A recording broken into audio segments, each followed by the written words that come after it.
श्री स्वामी समर्थ. जय जय स्वामी समर्थ. अवधूत चिंतन श्री गुरुदेव दत्त.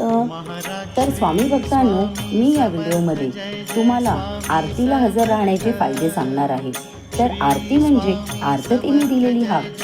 जर तुम्हाला आपले सगळेच प्रश्न मार्गी लागावे असे वाटत असेल तर तुम्ही स्वामींच्या आरतीला हजर राहून अनुभव घ्यावा. तर आपण आरतीला हजर का राहावे? तर आपण ज्या वेळेला आरतीला हजर राहतो त्यावेळी आपल्या मस्तकाभोवती पितरांचे दोष, पूर्वजन्मीचे दोष, कलियुगाचे दोष हे सतत एका वलय चक्रामध्ये गोल गोल फिरत असतात. म्हणून आपल्या सतत अडचणी येत असतात. तर ज्या वेळेला आपण आरतीला हजर राहतो तेव्हा महाराजांची दृष्टी त्या वलय चक्रावर पडत असते आणि आपल्यावरील दोष हळूहळू कमी होऊ लागतात. तर कोणाचे दोष कमी असतील तर लवकर फरक पडतो, तर कोणाला उशिरा फरक पडतो.